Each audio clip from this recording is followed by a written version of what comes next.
Estamos já? Graça e paz, você que está aí assistindo o nosso vídeo, nosso culto pelo YouTube, que você seja muito abençoado através desse vídeo, que esse vídeo possa fazer sentido para você. Isso aqui é palavra de Deus, nós vamos falar aqui do quê? Palavra de Deus, palavra de Deus. Eu tenho certeza que você vai assistir esse vídeo, fica até o final. Aqui eu venho trazer o que Jesus quer dizer para você, não é o que o André quer falar para você, mas o que Jesus quer dizer para você. Então, veja até o final, eu vou explicar direitinho aqui a palavra. Nós estamos numa sequência de Mateus 5, né? Já o terceiro vídeo de Mateus 5. Como é que pode um capítulo? E vou falar para vocês, não vai acabar hoje. Semana que vem que vai acabar. Quatro cultos de um capítulo. 4 cultos. A gente tem culto de 1 hora, a gente vai ficar 4 horas falando a respeito de um capítulo da Bíblia. Mas por que isso? Porque Jesus é muito profundo, não é verdade? Que profundidade da palavra, que profundidade que Jesus traz para nós. Então esse vai ser o terceiro vídeo. Semana que vem a gente encerra Mateus 5 e depois a gente vai para Mateus 6. Aqui não tem escolha de tema, aqui é Jesus que fala e a gente obedece. Amém? Se vocês já trouxeram sua Bíblia aberta, pode abrir Mateus 5. Mateus 5. E nós vamos continuar trabalhando esse texto. Nós trabalhamos na semana passada, né? A gente fez as bem-aventuranças, começamos lá na bem-aventuranças, foi uma bênção. E agora a gente vai começar lá do versículo 17. Versículo 17, quando Jesus começa a entrar no detalhe, né? Então Jesus começa trazendo as bem-aventuranças. Quem é feliz? Como você ser feliz nessa terra? Então Jesus traz isso, né? E a gente vê assim, a graça de Jesus se manifestando. Jesus sentado, esse aqui é o Sermão da Montanha, Sermão do Monte, Sermão da Montanha, onde mais uma vez Jesus se assenta, né? Por que ele se assenta? Porque era algo que os rabinos faziam quando eles iam pregar. Então Jesus ele toma aquela posição de eu vou contar algo para vocês, eu vou ensinar algo para vocês, e o pessoal olhava e já entendia. Jesus fala, eu vou ensinar algo para vocês, prestem bem atenção. Jesus pregando para uma multidão sem microfone, sem caixa de som, só no gogó, no poder dele, né? E uma multidão assistindo Jesus, os discípulos. Uma multidão é multidão, né? Você tem os discípulos, você tem os abelhudos, você tem os curiosos e você tem a galera que estava esperando ver se ia rolar um lanchinho. Então você tinha gente lá olhando e falando assim, a primeira mancada que ele der tá com uma pedra. Que é assim, né? Até hoje é assim. Se você tem algumas verdades, até bíblicas, que se você falar escancaradamente, as pessoas querem te bater. Jesus sabia disso. Então a gente vai hoje tratar Mateus 5, parte 3 já, a partir do versículo 17. Jesus começa trazendo algo, porque nos versículos anteriores, Jesus deu novas diretrizes. Ele não deu novas diretrizes, ele apontou as diretrizes que deviam, que óculos você tem que usar para entender a palavra de Deus. O judeu conhecia muito bem a palavra de Deus, o judeu conhece muito bem. Você sabia que o judeu, eu vou acabar falando aqui, mas o judeu ele tem um costume de fazer a transmissão da palavra, sabe de que forma? Oral. O pai repetia para o filho, o pai lia a palavra e repete para o filho. Eles têm tradições muito mais severas do que a nossa. Às vezes a gente tem crianças que já estão numa idade avançada e não fazem a menor ideia de quem é Davi, Moisés, Noé. Por isso as escolinhas dominicais aqui são tão importantes para as crianças, né? Para aprender, para ter conexão, para já começar a ter uma ideia do que é isso, né? De entender a palavra. E o judeu faz isso muito bem. Melhor do que nós. Diga-se de passagem. Não melhor do que vocês que estão aqui, que tem, né? Mais do que a maioria dos crentes. Melhor do que nós, porque existe uma transmissão da palavra que é feita. E o judeu entendia muito bem de lei. O que o judeu entende? Lei. Porque o judeu vive na lei. O judeu vivia até então na lei. Como que era feito? O judeu recebeu as leis de Deus, Moisés escreveu as leis que ele recebeu de Deus, diretamente de Deus. Eles seguem fielmente a Torá. Você já ouviu falar na Torá?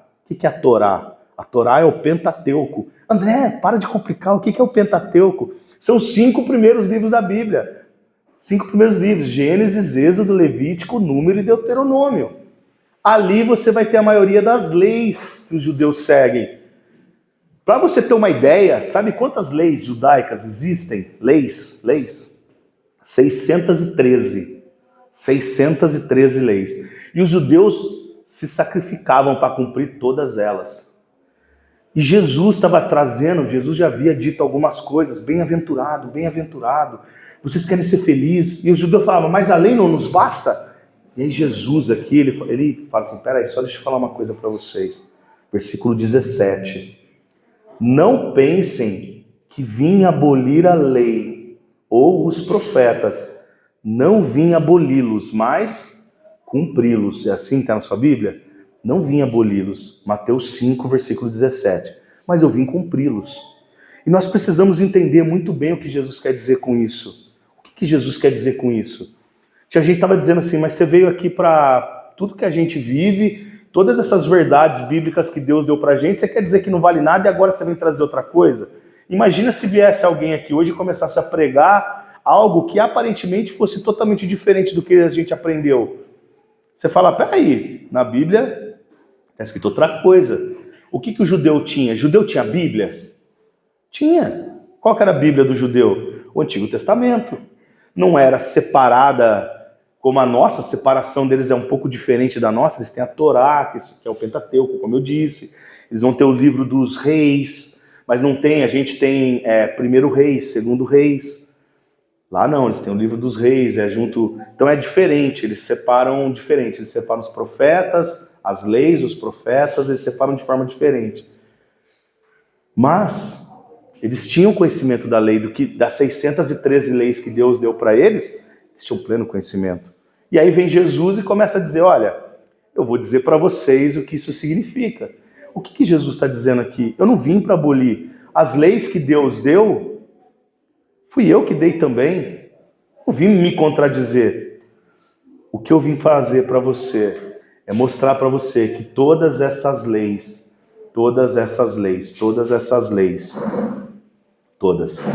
elas apontam para mim. As leis, a lei pela lei, ela é seca, né? A lei é assim, não faça. Jesus vem trazendo aqui, depois a gente vai entender. Jesus está dizendo, eu não vim para mudar a lei, eu vim para cumprir a lei. Eu sou o cumprimento dessa lei. Se você não sabe, é bom que você saia daqui sabendo. A Bíblia, ela é monotemática. A gente às vezes pensa que a Bíblia tem um monte de história lá dentro, que é um compilado de várias histórias, e a gente lê várias histórias, e a gente tem o prazer de assistir, de ver e ler várias histórias diferentes com temas. Então tem um tema que trata de unção, tem um tema que trata de lealdade, outro tema que trata de mentira, outro tema que trata de pecado, e parece que a Bíblia tem um monte de tema, e ela tem mesmo. Mas todos esses temas apontam única e exclusivamente para o único tema da Bíblia, que é Jesus. O Antigo Testamento é uma bênção. Ele não deixou... A sua Bíblia tem Antigo Testamento aí ou você rasgou, você só usa o Novo? Não, a gente usa o Antigo Testamento. O Antigo Testamento ele é tão inspirado quanto o Novo Testamento. Porém, o que a gente faz como cristão é olhar para o Antigo Testamento com o olhar do Novo Testamento. Nós que sabemos quem é Jesus, nós que entendemos quem é Jesus, o Antigo Testamento passa a fazer sentido para a gente. Você já parou para pensar? Como se você relê o Antigo Testamento, você imagina alguém esse judeu que estava ali escutando Jesus, que havia ouvido falar sobre as leis, e ele seguia a lei porque estava a lei. E a lei é assim, não faça. Tá bom, não faço. Faço. Mas quantos entendiam por que não deveria fazer? A maioria não entendia o porquê não. Por que você não deve fazer? Porque está escrito no versículo tal, no capítulo tal, e Deus mandou, por isso que eu não faço. Mas por que Deus não quer que você faça? Isso não é problema meu, é Deus que sabe, se Ele mandou eu faço e acabou. Não tinha esse tipo de pensamento. Jesus vai falar assim, peraí, eu vou mostrar para vocês o porquê que vocês devem agir assim. Olha só que diferença. Amém? E Jesus, Ele continua dizendo: em verdade lhes digo que até que os céus e a terra desapareçam, de forma alguma desaparecerá da lei a menor letra ou menor traço. Na sua Bíblia está assim? Se você estiver lendo uma Bíblia Almeida corrigida, ela vai estar dizendo: nem um J ou um tio jamais passará a lei. Tem versões diferentes, até que tudo se cumpra. Jesus está dizendo: eu não vim aqui para abolir a lei. A lei é a lei. Eu não vim aqui para dizer que a lei que vocês seguem até hoje, ela não serve. Pelo contrário, eu quero dizer para vocês que aquela lei, essas leis que foram dadas, nenhuma delas vai deixar de ter valor. Nenhuma vírgula, nenhum tio, nenhum J, nenhum nada vai ser transformado aqui. A lei vai ser cumprida fielmente, porque essa lei foi dada por um Deus eterno. E esse Deus eterno, que sou eu também, estou dando algo que é para a eternidade de vocês. Isso vai se cumprir, eu não volto atrás. Você não conhece Deus? Deus já se arrependeu? Deus já errou? Claro que não. Entendem? Mas por que eu devo seguir essas leis? Por quê? Jesus fala: então calma aí. Os fariseus se esforçavam muito para cumprir essas leis. E eu penso que eles ouvindo aqui, eles falavam assim: então tá, né? Então a gente que cumpre a lei, a gente está totalmente bem. A gente precisa de você para quê? Você entendeu a pergunta? Se eu sou um cumpridor das 613 leis que Deus me deu e o próprio Jesus está dizendo que elas são válidas, eu preciso de você para quê? E eu quero primeiro começar pensando: o que é mais fácil? Viver debaixo da lei ou viver debaixo da graça? Essa é uma pergunta. Nós não vivemos mais debaixo da lei. Nós, cristãos, que temos Jesus Cristo em nossas vidas, nós vivemos debaixo de uma coisa chamada graça. O que é graça? Graça é o favor imerecido de Deus. Graça é o favor imerecido de Deus. É aquele favor que eu nem você a gente merece, mas a gente recebe. Que Deus faz por nós porque Ele é gracioso, porque Ele é bom, porque Ele nos ama, mesmo sem a gente merecer. Porque se fosse por merecimento, levanta a mão aí quem acha que merece que Jesus tenha morrido por si. Fala assim: não, Jesus merecia morrer por mim. Eu sou tão legal. Quem de nós? Então é graça. Por que Jesus morreu por mim? E quando eu falo para você, Jesus morreu por você, parece uma frase tão batida, né? Todo mundo já me falou isso, André. Todo pastor fala isso. Grande coisa. Você já parou para pensar o tamanho, da magnitude disso? Do tamanho do feito de Deus por morrer na cruz por você? Já parou para pensar o tamanho dessa graça? Você já parou para pensar que Deus, em toda a sua eternidade... Você sabe o que é eternidade? Você já parou para pensar o que é eternidade? Eternidade é algo que não tem fim, tanto para o futuro quanto para o passado. Se eu falar para você, daqui a 100 bilhões de anos é eterno? Não. Daqui a 100 trilhões de bilhões de quadrilhões de anos, se é que existe esse número, é eterno? Não, é muito pouco perto do eterno. E se eu disser que existe tanto isso para o futuro quanto para o passado? Porque a existência de Deus, ela não tem início e fim, ela é uma existência sem começo e sem fim. Ele é o começo, ele é o meio, ele é o fim. Ele é. Quando ele vai se apresentar para Moisés, Moisés fala: qual é o seu nome? Ele fala assim: o meu nome é Eu Sou. Perdão. Eu sou hoje, eu sou amanhã e eu sou ontem. Eu não fui ontem, eu sou ontem. Eu sou amanhã, eu sou hoje. Deus não se conjuga tempo verbal. Ele é hoje, ele é amanhã, ele é ontem. Ele não foi, ele é. Você entende isso?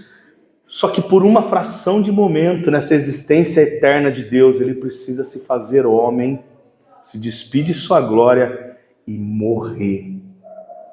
Você está entendendo o que eu estou dizendo? A magnitude de um Deus que foi eterno, que é eterno, tanto para o futuro quanto para o passado, em um momento da sua existência, se fazer homem e morrer uma morte maldita. A cruz não era uma morte tradicional, era uma morte para quem era maldito. A cruz representava: você não pertence nem ao céu nem à terra, você é um maldito que está aí. Deus se colocar num papel desse, todo-poderoso, Criador dos céus e da terra, do universo com assopro, se colocar num papel desse por mim e por você. Você entende a graça agora? Porque tem gente que acha que a graça foi só um machucadinho. Aí Jesus bateu o dedinho no cantinho, botou um band-aidinho e tá tudo certo. Não foi assim. Foi terrível o que esse Deus maravilhoso de ser grandioso, passou por mim e por você. Essa é a graça. Mas o judeu aqui dizia, se eu cumpro a lei, para que eu preciso de você? Se eu cumpro as 613 leis que Deus me deu, eu mereço estar lá no céu. O reino de Deus, eu tenho que ser herdeiro do reino de Deus, porque eu mereço. E a pergunta é mais fácil viver debaixo da lei ou da graça? Para alguns eles vão dizer que é da graça. Porque hoje a gente tem uma grande vertente de graça barata. Eu já preguei aqui, se você olhar nos vídeos anteriores, eu já falei aqui sobre graça barata ou hipergraça. O que é a graça barata? É você achar que só porque você sabe que Deus existe, você está salvo. É você achar que Deus tem que gostar de você do jeito que você é, porque você é lindo. Quantos lugares hoje, em vez de estar pregando uma palavra dura como essa de Jesus, estão pregando que você é mais que vencedor, que você é maravilhoso, que você é lindo, que você é a menina dos olhos de Deus e que você vai sair daqui e você vai prosperar e você vai mudar, lá. Tá cheio de lugar dizendo isso para você porque você é maravilhoso, porque você é filho de Deus. E você é tudo isso. Mas essa não é a tônica da coisa. É melhor você sair daqui se considerando um miserável dependente da graça do que você sair daqui achando que você é lindo. Porque enquanto você se considera um miserável, enquanto você se considera alguém dependente de Deus, esses judeus se consideravam lindos. Eles diziam, eu cumpro maravilhosamente bem. E eu te pergunto, você acredita realmente que algum desses judeus cumpria as 613 leis sem nenhum escorregão? Se fosse assim, se eles cumprissem realmente, precisaria ter sacrifício de cordeiro no templo para pecado? Precisaria. Por que Deus criou essa situação de sacrifício no templo, precisava levar lá um cordeiro, e o cordeiro tinha que ser sacrificado no altar para remissão de pecados? Por que Deus fazia isso? Porque ninguém cumpria. Você está entendendo o que eu estou dizendo? Vou contar um segredo. Se tiver um judeu assistindo, eu falo para você, você não cumpria nessa época e você não cumpre hoje porque você não tem templo. Você não cumpre hoje também. Se não for por Jesus Cristo, se não é Jesus Cristo na nossa vida, nenhum de nós cumpre. Você sabe, aí você fala assim, André, mas por que Deus deu a lei? Deus deu a lei por dois motivos. Uma para mostrar quem Ele é. E se você olhar as leis, você vai ver Jesus nas leis. Quem é Jesus? A maioria das leis, Jesus sim veio aqui e cumpriu as leis. Jesus sim não teve pecado. Jesus foi para aquela cruz sem pecado algum. Diferente de mim, de você. Talvez você já pecou. Agora são 10h30. Talvez você já pecou hoje. Talvez várias vezes. O que já passou nessa sua mentezinha? O que já passou nessa sua cabecinha hoje? 10h30, nem começou o dia. O sol nem tá a pino, como fala. Mas você talvez já pecou algumas vezes hoje. Jesus vai para a cruz sem pecar. Jesus não pensou mal de alguém. Jesus não quis matar alguém no coração. Jesus não quis, em momento algum. Você vê ele na cruz dizendo, ele passando por tudo aquilo. Imagina passar por aquilo que Jesus disse, ele dizendo assim, Pai, perdoa, eles não sabem o que fazem. Nem na cruz Jesus blasfema e peca. Nem na cruz. Tenta achar um pecado de Jesus, você não vai achar. Uma mancada de Jesus, você não vai achar. Uma vez que alguém falou assim para Jesus, você está errado. Jesus falou, realmente, eu estou errado. Procura, você não vai achar, porque Ele é Deus. A lei tinha, por característica, mostrar para nós quem Deus é. A segunda característica da lei para mim, que Deus deu para a gente, é para mostrar que você não é capaz de se igualar a Ele. Entendeu? A lei mostra um Deus que a régua desse Deus é altíssima. E a lei vem para mostrar assim, pode se esforçar, mas vocês não vão conseguir ser nem parecidos comigo. Os judeus, ao invés de reconhecer, falam assim, não dá para cumprir isso aqui. Sabe como que os homens deveriam estar diante de Jesus? Os homens deveriam estar assim, Jesus, o Senhor não veio para abolir as leis. O Senhor não veio para revogar essas leis, mas o Senhor precisava. Sabe por quê, Jesus? Porque não dá. Nenhum de nós aqui dá. E se alguém, quem que cumpre a 613 aí? Eu. Mentira, não cumpre, você não cumpre, você não cumpre, você não cumpre, vocês não cumprem. Vocês são hipócritas. Esse que levantaram a mão acabou de... Sabe aquele cara que fala assim, eu não minto? Fala, acabou de mentir, porque você disse que você não mente, você acabou de mentir. Você mente. Todo mundo mente um pouco.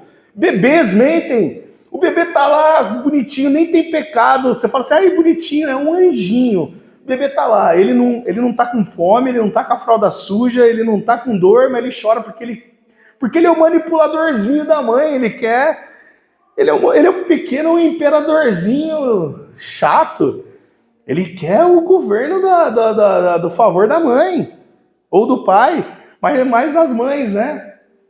Aí põe no colo lá,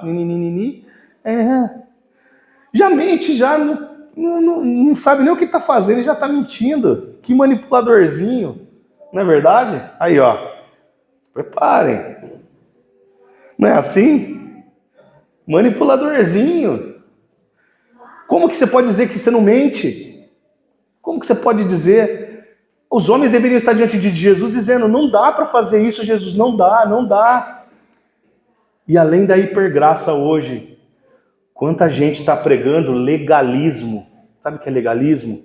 É começar a dizer para você, olha, a sua salvação, você precisa dar dízimo, você precisa dar oferta, você precisa fazer isso, você precisa guardar sábado, você não pode comer isso. Até hoje tem gente vivendo assim. Sabia?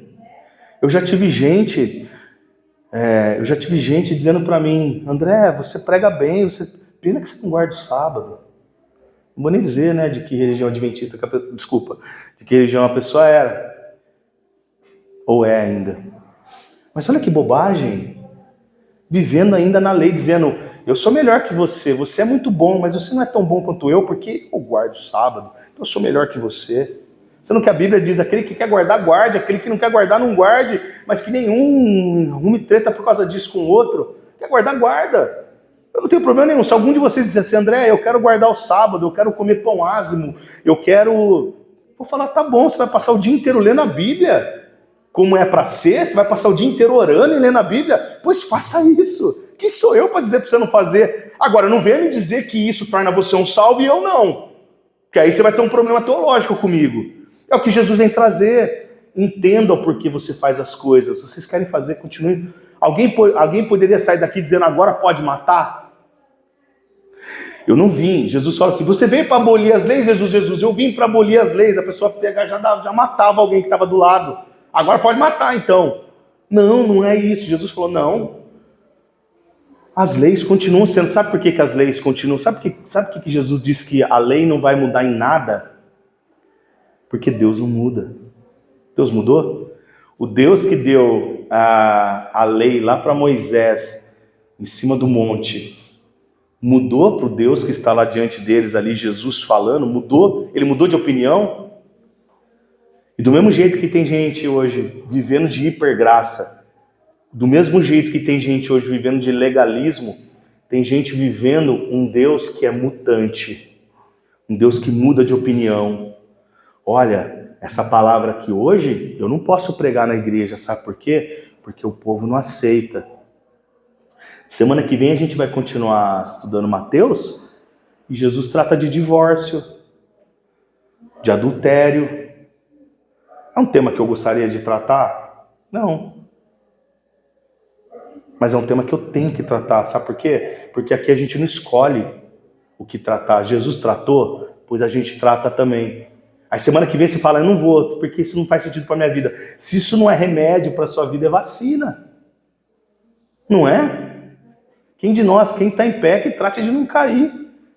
Quem não está errando num problema hoje, pois observe quem está errando para você não cometer o mesmo erro. Jesus está tratando disso aqui.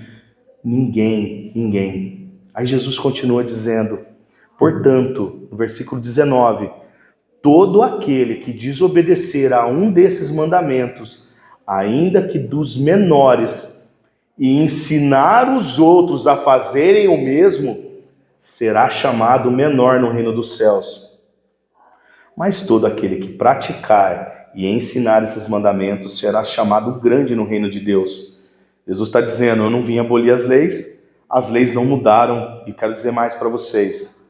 Qualquer um que ensine alguém alguém que desobedece, ou alguém que ensina alguém a desobedecer algum desses mandamentos, será chamado menor no reino dos céus. E aqui a gente começa a ter uma diferenciação. Jesus está dizendo, você quer ser grande no reino? Então no reino de Deus tem grande e tem pequeno. Você entendeu o que Jesus está dizendo aqui? No reino de Deus tem grande e tem pequeno. Está cheio de gente que aos olhos humanos é grande, mas o reino de Deus é pequeno, porque ensina coisa que a Bíblia não ensina. Olha a responsabilidade disso. Tem gente que se considera grande diante dos homens e tem título, e tem capa, e tem chapéu, e tem bottom, e tem anel que brilha, e tem gente que bate palma, só falta a gente carregar ele nas costas. E quando a pessoa passa, eu quero tirar uma foto com você, você é lindo, você é maravilhoso. Mas Deus olha e fala assim, isso aqui é um nojento. Onde você quer ser visto como grande? Diante dos homens ou diante de Deus? Isso aqui, aí vocês já começam a entender, né? Por que eu passei ontem, eu passo os dias estudando a palavra para trazer uma palavra para ensinar o certo para vocês? Porque eu tenho meus interesses. Não pensa que eu estou de graça aqui, não. André, você quer ficar milionário? Coitado, não quero. Mas eu tenho meus interesses. Eu tenho meus interesses aqui. Você que está me ouvindo, e você que está me ouvindo em casa, eu tenho uma segunda intenção em tudo que eu estou dizendo aqui. É verdade. Vocês me descobriram.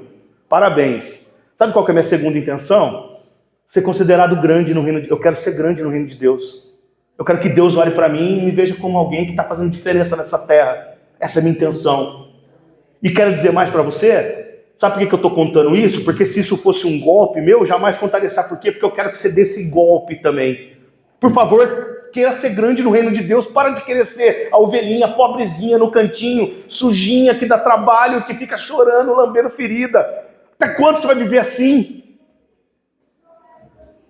Qual foi a última vez que você ensinou alguém a respeito de coisas certas de Deus? Quantas pessoas têm aprendido a respeito de Deus com você?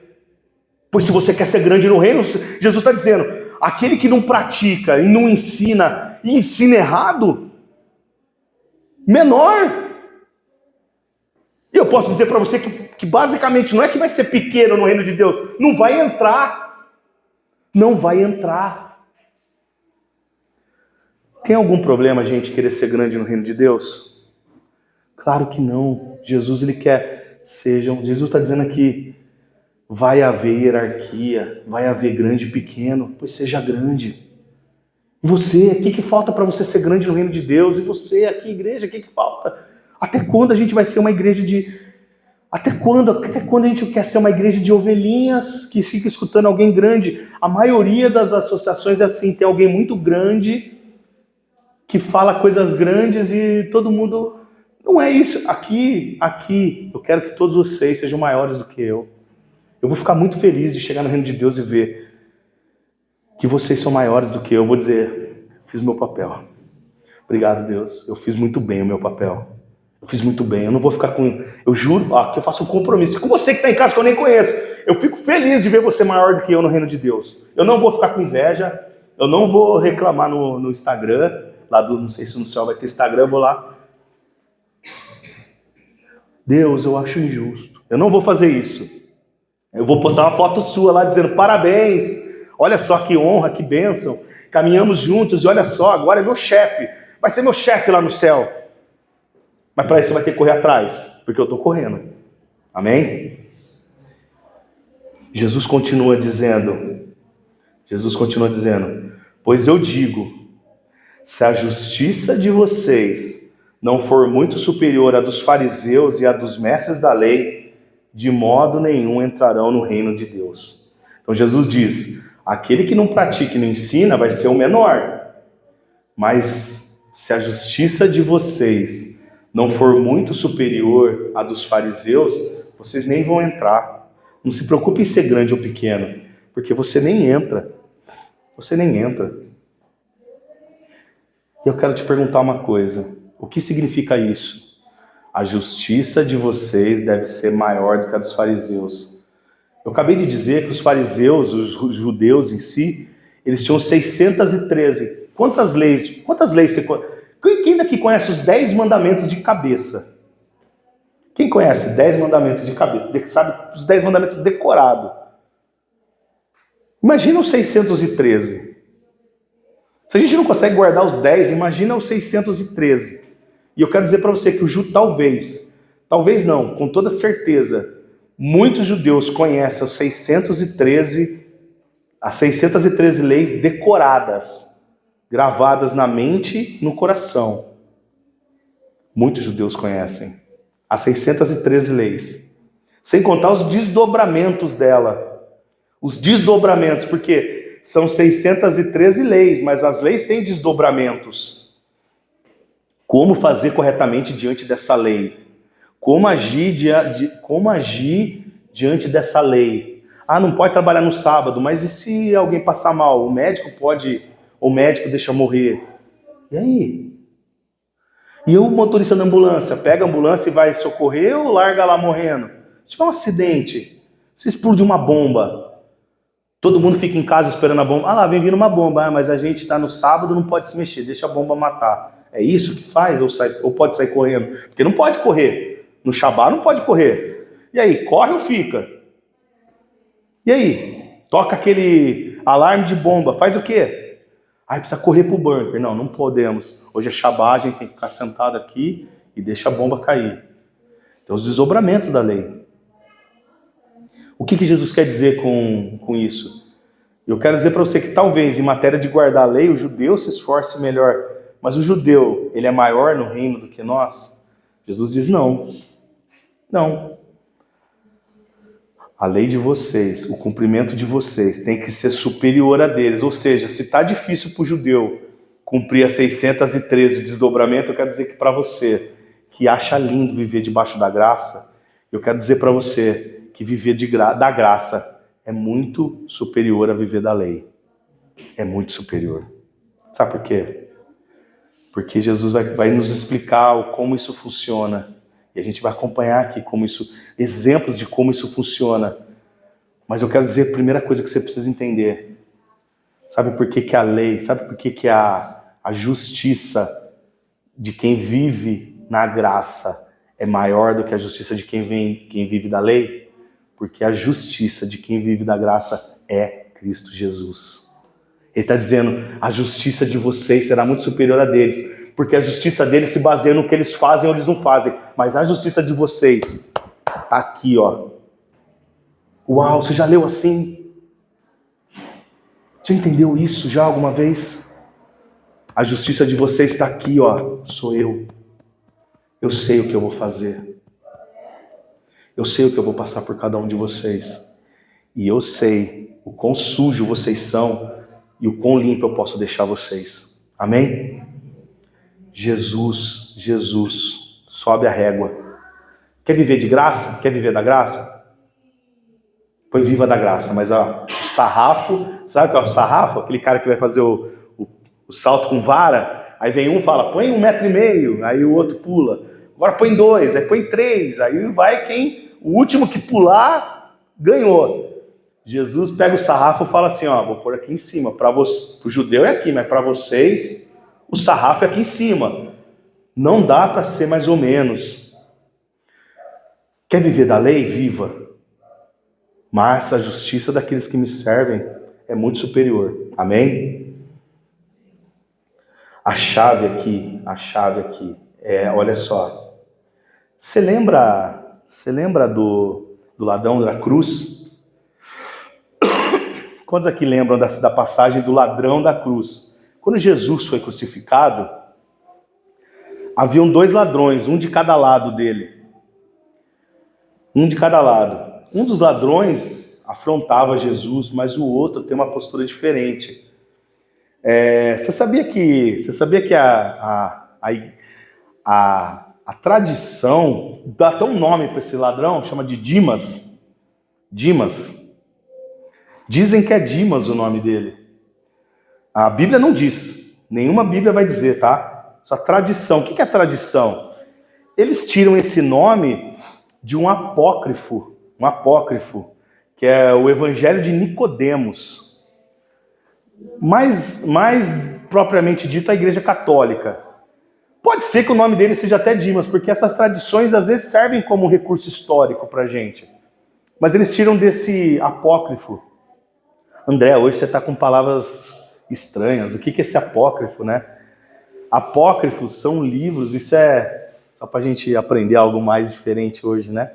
Apócrifos são livros que são... A tradução de apócrifo é duvidosos, de natureza duvidosa.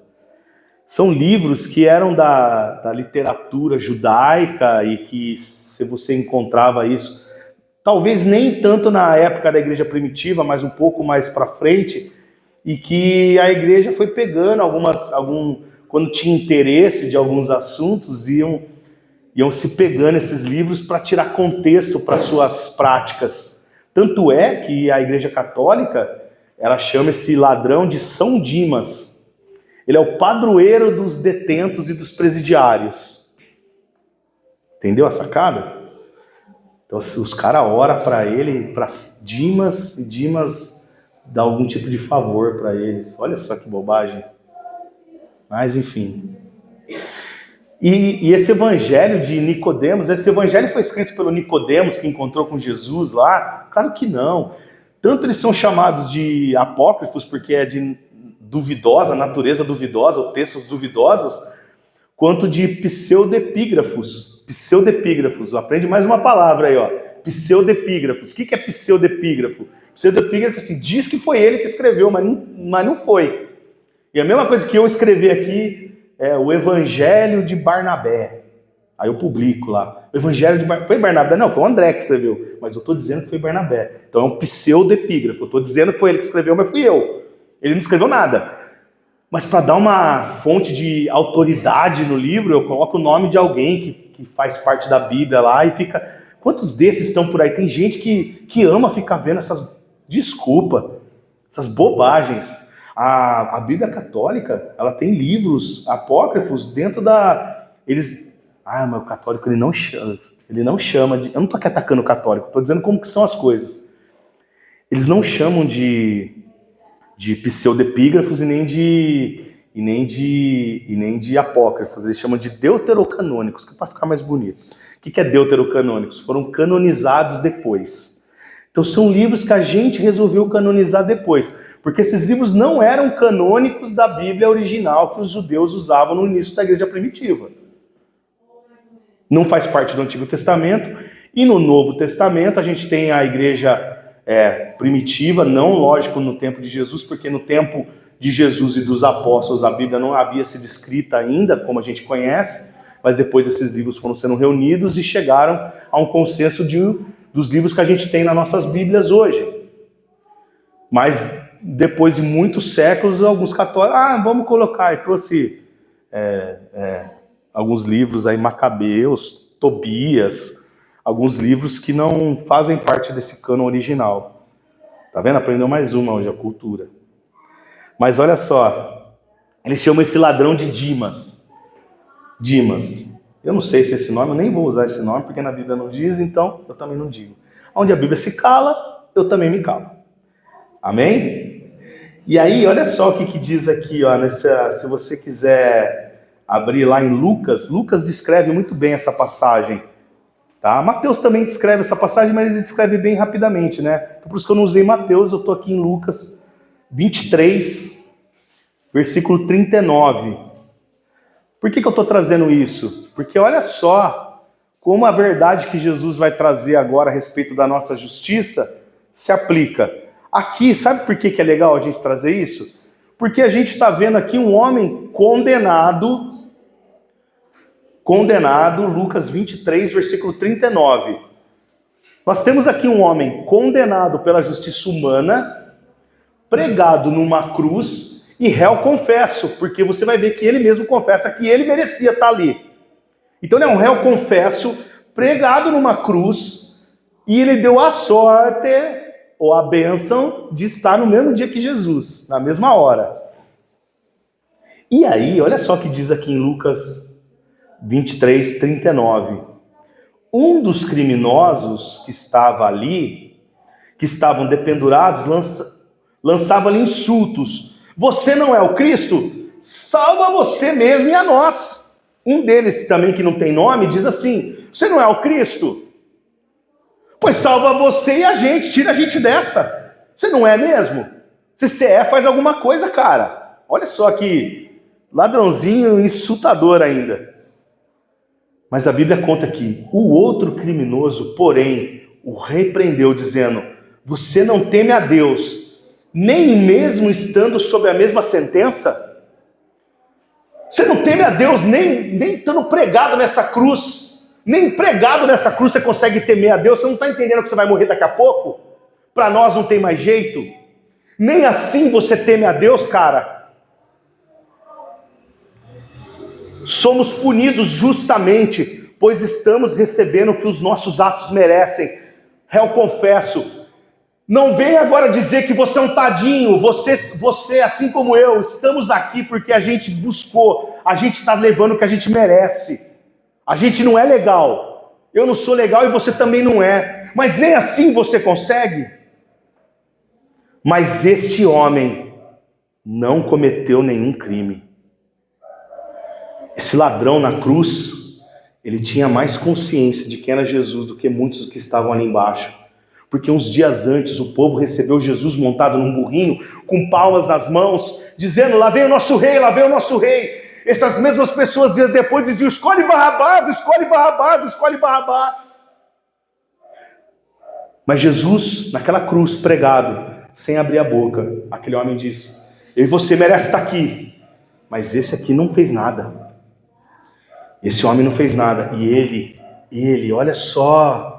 Então ele disse: Jesus, lembra-te de mim quando entrares no paraíso, quando entrares no teu reino.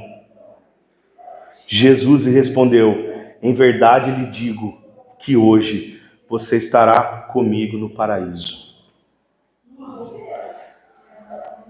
Eu não acho que esse homem é um santo, como a igreja diz, como eu disse que o pessoal diz. Eu não acho que esse homem pode ajudar ninguém.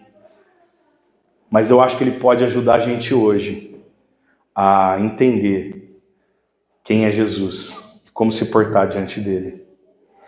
Esse homem, ele não merecia, ele merecia ser morto na cruz por conta dos seus crimes. Mas se eu estou ali, eu daria para ele um diploma de teologia e falava: tá bom, vou pôr junto no seu túmulo lá. Esse homem merecia um diploma de teologia, gente.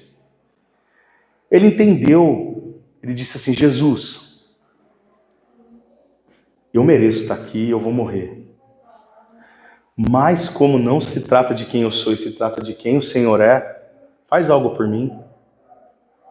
E sabe o que ele olhou para Jesus? Ele disse: o Senhor pode levar os meus pecados, o Senhor tem poder para me perdoar. E se o Senhor me perdoar, eu não vou entrar porque eu mereço, eu vou entrar porque o Senhor fez eu entrar. Esse é o problema de quem vive da hipergraça. A hipergraça não faz com que você reconheça que você precisa dele. Porque você já é lindo, você já é maravilhoso e Deus vai gostar de você do jeito que você é. E Deus vai amar você. Esse é o problema do legalismo, que começa a dizer que se você fizer isso, olha, você precisa fazer isso para você poder entrar. Então esse é o legalismo. O problema do legalismo e da hipergraça é que não deixam você enxergar Jesus assim como esse ladrão enxergou Jesus. Jesus, eu estou aqui, vou morrer, mereço, sou um miserável, mas não se trata de mim, se trata da grandiosidade que o Senhor é. Todos aqueles que chegarem assim diante de Deus vão entrar no reino dos céus, assim como esse homem entrou, amém? Qual foi a última vez que você se debruçou diante de Jesus e disse assim: eu sou o pior dos pecadores dessa terra. Jesus, Não se trata de mim. Eu não posso fazer nada. Eu não posso fazer nada. Eu falei aqui que eu quero ser grande no reino dos céus. Porque dá para você ser grande. Jesus disse, dá para ser grande. Basta você começar a ter nesse coração de entender que não é por você, é por mim.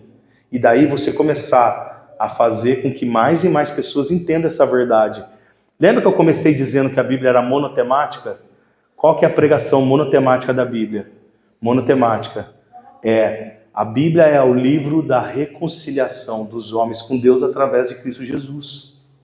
Isso é no Jardim do Éden, isso é com Abraão, isso é com Salomão, isso é com Davi, isso é com todo mundo. Todas essas pessoas refletem o que Jesus vinha fazer por nós. Eu tenho certeza que todos nós vamos sair olhando para a Bíblia de forma diferente hoje aqui. Todos nós vamos sair. Esse homem, ele consegue ser salvo. Vamos aproveitar o clima de hoje? Vamos. Não sei quando você está assistindo esse vídeo, mas hoje tem o jogo do Brasil. Você já deve saber o placar se você não estiver assistindo hoje, mas a gente vai ter o jogo do Brasil hoje à tarde contra a Noruega, na Copa do Mundo de 2026. Hoje vai ter esse jogo. E esse homem, ele consegue se classificar nos pênaltis, não é? Aos 48, aí levou para prorrogação e foi para pênalti, ele conseguiu se classificar nos pênaltis, com sofrimento. A sua vida não precisa ser assim. Tem muita gente que espera, diz assim, eu vou pegar o exemplo desse homem, e quando eu for muito velhinho, e quando eu tiver muito doentinho, eu vou e peço perdão, e assim como esse homem eu morro. E vou para o céu, e vou chegar lá e vou virar anjinho, vou ficar tocando harpinha. Acorda, cara! Acorda! Você acredita nisso? Você que está em casa? Você é um bocó, desculpa. Você é um doido, você é um tolo. Você é um tolo, insensato de acreditar nisso. Esse homem, você não tenha dúvida que esse cara estava com o coração dele verdadeiramente. Jesus olhou para o coração daquele homem e falou, realmente, esse homem entendeu quem eu sou. Esse homem não é alguém que está falando uma frase pronta. Esse homem não tinha um golpe preparado para dar em mim.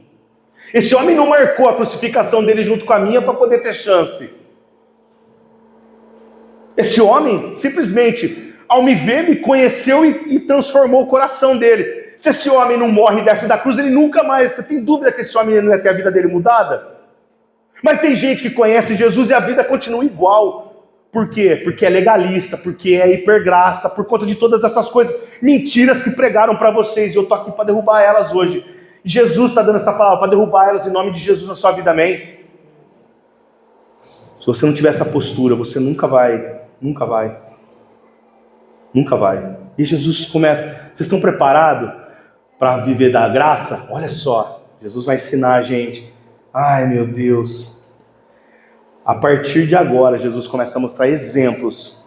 Por que a justiça dele é mais alta? A partir de agora, Jesus começa. Versículo 21. Vocês ouviram o que foi dito aos seus antepassados? Não assassine, e quem assassinar será sujeito a julgamento? Vocês ouviram? Por que Jesus fala vocês ouviram? Lembra quando eu comecei dizendo que a palavra de Deus era transmitida de forma oral?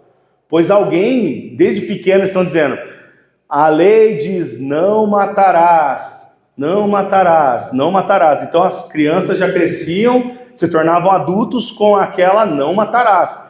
Mas Jesus diz, vocês ouviram não matarás?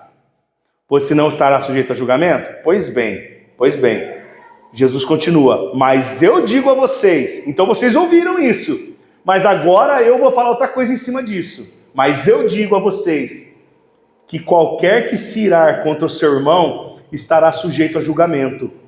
Do mesmo modo, qualquer que disser a seu irmão, tolo, na sua Bíblia está tolo?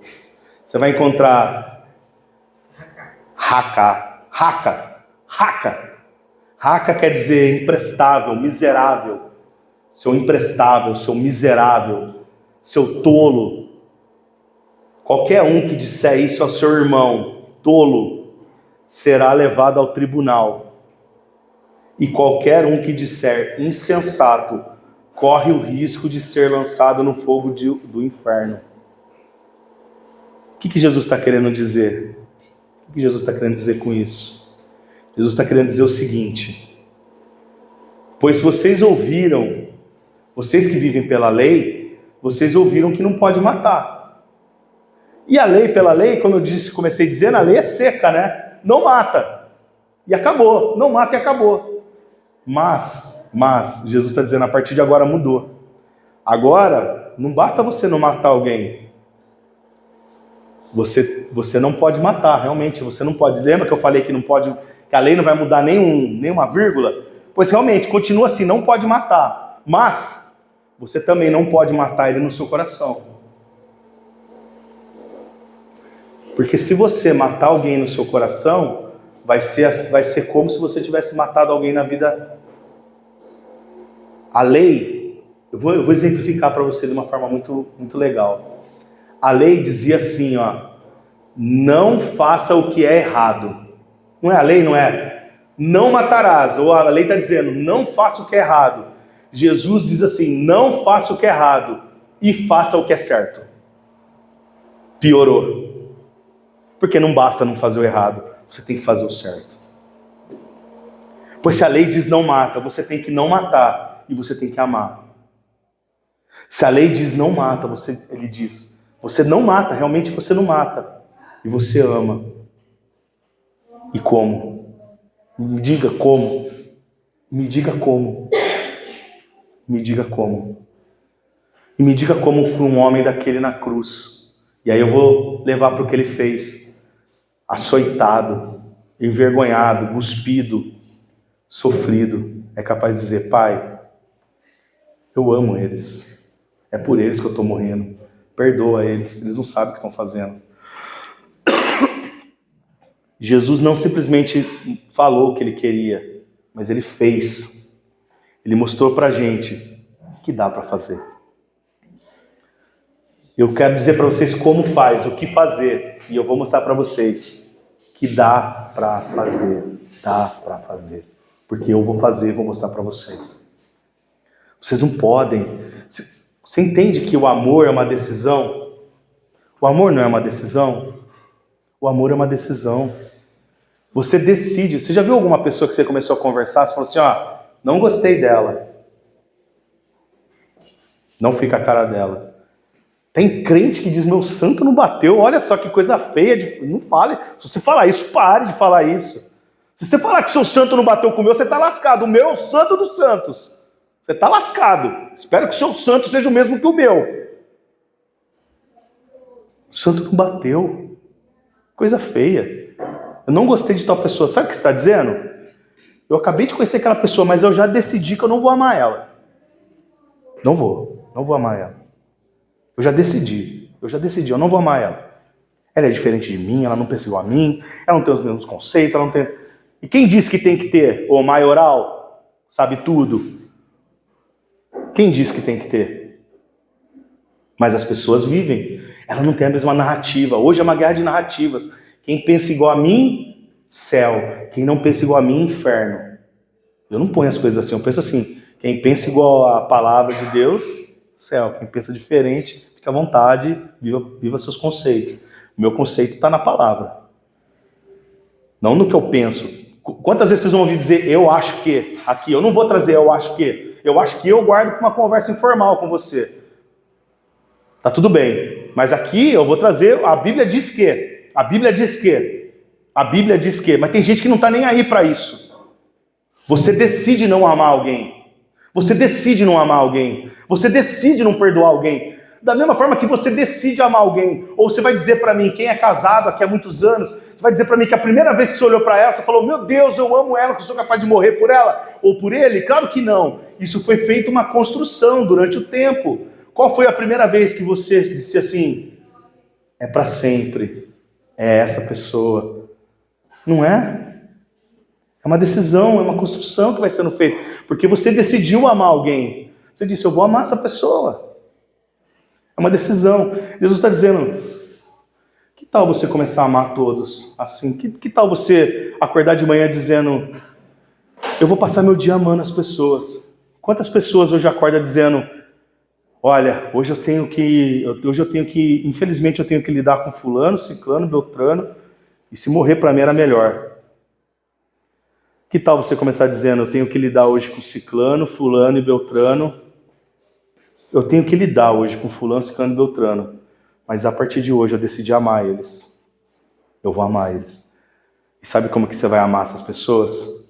Sabe qual a maior prova de amor? Não adianta você ficar falando, meu amorzinho, papai, eu te amo. Isso aí, hoje em dia, isso aí tá com nada. Quer amar alguém de verdade? Não deixa lá pro inferno. Não perde a oportunidade de falar de Jesus para alguém. Fala de Jesus. Tá sem assunto? Pelo amor de Deus, tá? Quanto assunto? Fala de Jesus. Fala de Jesus para a pessoa. Fala assim, olha, realmente eu e você nós tivemos problemas. Mas nós somos filhos do mesmo Pai. Esse Pai quer te abraçar. Escuta. Vamos viver uma nova realidade em Cristo Jesus. Quantas oportunidades de reconciliação você tem? Quantas vezes você tem a decisão de decidir amar alguém, mas você preferiu não amar? Jesus está dizendo, quando você faz isso, é o mesmo que você pegar um revólver e dar um tiro na cabeça da pessoa. Para mim, você é um assassino. Você entende por que a régua, o sarrafo de Jesus, viver debaixo da graça, é muito mais alto do que viver debaixo da lei? Porque não basta não fazer o que é errado, mas é obrigação de fazer o que é certo. Amém? Amém. Jesus diz assim, portanto, se você estiver apresentando a sua oferta diante do altar e ali se lembrar que o seu irmão tem algo contra você, deixe a sua oferta ali, diante do altar, e vá primeiro reconciliar-se com o seu irmão. Depois volte e apresente a sua oferta. Jesus está dizendo, olha, deixa eu falar uma coisa para você. Deixa eu falar algo para você.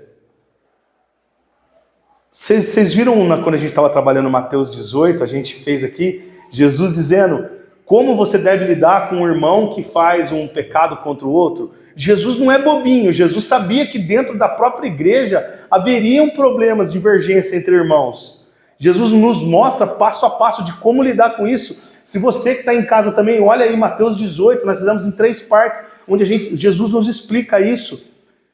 Olha só, Jesus está dizendo, vocês vão ter problemas entre vocês. Vocês dois são meus filhos, mas vocês não se dão, vocês têm problema. Algo aconteceu entre vocês. Pois se algo aconteceu entre vocês, resolvam-se. Deixa eu contar uma outra coisa para você. Teve uma situação, se você quiser abrir sua Bíblia lá em 1 Samuel, em 1 Samuel 15, o rei Saul, o primeiro rei de Israel, quando Israel decidiu ter um rei, foi eleito quem? O rei Saul, ungido por Samuel para ser o rei de Israel. E ele começa muito bem, mas em determinado momento Saul começa a ficar ensimesmado. Saul começa a ficar envaidecido consigo mesmo. E Deus dá uma ordem para ele dizendo, você vai atacar aquele povoado. E tudo que tiver lá vai ser anátema. Já ouviu essa palavra? Mais uma palavra difícil, André. Mais uma. Você vai ser mais inteligente, no mínimo, desse culto. Anátema é maldita. Haviam coisas que eram malditas. Toda guerra tinha a história dos despojos. O que eram os despojos de guerra? Você atacava, se você vencia aquele lugar, você podia trazer tudo. Animais, riquezas, mulheres, crianças, homens como escravos. Você podia tirar tudo que você queria daquele lugar que você conquistou. Tudo. Despojos de guerra. Esses despojos financiavam as guerras. Deus diz assim, vocês vão atacar aquilo lá, e lá não vai ter despojo, porque tudo que tem lá é maldito aos meus olhos. Mata tudo, destrói tudo. André, mas Deus falou isso. Falou. Lê aí, 1 Samuel. Ou você está achando que Deus é o Papai Noel gordo de shopping? Acorda. Deus falou isso. Saul foi lá, venceu, não porque ele era bom, mas porque Deus fez ele vencer a guerra que Deus havia prometido. Saul pega, traz animais, traz o rei, traz mulheres. Quando Samuel chega e vê aquela situação, Quando Samuel vê aquela situação, olha só o que Samuel fala. 1 Samuel 15, 19. Por que você não obedeceu ao Senhor? Porque ele se lançou sobre os despojos e fez o que era mal aos olhos do Senhor. E aí o hipócrita, o legalista, diz assim, Saul disse, eu, porém, obedeci ao Senhor, cumpri a missão que o Senhor me designou, trouxe Agag, o rei dos amalequitas, mas separei os amalequitas para a destruição. Os soldados tomaram ovelhas e bois do despojo, o melhor do que estava consagrado a Deus para a destruição, a fim de os sacrificarem para o Senhor, o seu Deus, em Gilgal. Eu fiz sim o que Deus mandou. Deus mandou matar todo mundo e largar por lá? Não. Eu fiz sim. Só que eu fiz um pouco diferente. Eu trouxe o rei e todas essas coisas para a gente sacrificar para Deus. Olha o que Samuel responde para ele. Samuel, porém, respondeu: acaso tem o Senhor tanto prazer em holocaustos e em sacrifício quanto em se obedecer a sua palavra? A obediência é melhor do que o sacrifício, e a submissão é melhor do que a gordura de carneiros. Pois rebeldia é como o pecado da adivinhação, a arrogância como o mal da idolatria. Como você rejeitou a palavra do Senhor, assim ele o rejeitou como rei. Esse foi o momento em que Deus disse: chega, você não será mais rei de Israel. Sabe o que Samuel diz para Saul? Do seu jeito, você fazendo do seu jeito, você não agrada a Deus. Deus, ele prefere, para Deus é superior a obediência do que o sacrifício. E Jesus aqui, ele está dizendo, você vai levar sua oferta, mas você tem problema com algum irmão? Se acerte com ele, depois você leva a oferta. Porque para Deus, a comunhão e o acerto entre vocês é superior ao seu sacrifício de entregar a oferta. Deus se agrada muito mais da sua comunhão com o seu outro irmão do que com a oferta que você pode dar. Mas hoje a gente vê dentro das igrejas e da comunidade evangélica, muito um fala do outro, que fala do outro, que fala do outro, mas isso não me importa, porque me importa é como está o caixa da igreja. E eu pergunto, o que eu faço com essa palavra? Você, pastor, que vive, não se preocupa com a comunhão das suas ovelhas, mas se preocupa sempre com o saldo. Como é que você lida com essa palavra? Quando a tônica é a arrecadação. Onde a tônica não é transformar vidas e transformar corações. A tônica é crescer, comprar coisa, adquirir coisa. É sempre assim. O que eu faço com essa palavra? Jesus está dizendo, vai lá e se acerta. Hoje nós vamos tomar ceia. O que é a ceia? Filhos na mesa do Senhor. Tomando ceia em nome dele. Hoje é o primeiro domingo do mês de julho. Nós vamos consagrar ele ao Senhor tomando a nossa ceia. Dizendo, nós somos filhos que amam uns aos outros. Decidimos amar. Eu tenho certeza que às vezes você nem tem uma amizade comigo fora daqui tão grande. Mas eu quero dizer para você que eu decidi amar você e você precisa decidir me amar também. Amém? Jesus diz assim, continuando. E aí você fala, pô, os irmãos da igreja, né? Pô, dá pra gente se juntar aqui e ter uma igreja que todo mundo se dá bem? Dá. Mas olha só, meu Deus. Não demore para entrar em acordo com o adversário que pretende levar você ao tribunal. Faça isso enquanto ainda estiver com ele no caminho. Caso contrário, ele poderá entregar você ao juiz, e o juiz entregá-lo ao guarda, e você poderá ser lançado na prisão. Em verdade, lhe digo que você não sairá de lá enquanto não pagar o último centavo. Jesus está dizendo, o tempo de você se reconciliar é agora. Não espera. Um dia, você sabia que nós aqui, você e eu também, nós estamos caminhando, cada dia que se passa, nós estamos mais próximos de estar diante do juiz. Não é verdade? Cada dia que passa, nós estamos mais próximos de chegar naquele dia de estarmos diante do juiz. Você vai esperar esse dia para querer se reconciliar e fazer o que é certo? Fazer o que Jesus mandou? Ou você vai aproveitar esse dia de hoje e vai se reconciliar, assim como Jesus mandou você fazer. Você tem amanhã? Será que amanhã eu estou aqui? Será que amanhã você está aqui? Será? A hora é agora. Enquanto a porta está aberta, você aproveita essa janela. Jesus está dizendo, não perca tempo. Se acerte, se acerte. Se acerte. Se acerte com quem você tem que se acertar. Se você deve, entre em... Jesus não está dizendo alguém que vai cobrar, Jesus está dizendo que alguém que é cobrado. Eu devo. Vamos fazer um acordo? Eu posso te pagar desse jeito. Eu posso te pagar desse jeito. Será que dá pra gente fazer um acordo? E o que está recebendo diz assim, puxa vida, eu fui perdoado de muito, preciso perdoar de bastante também. Tá bom, vamos ser flexível aqui um pouco também.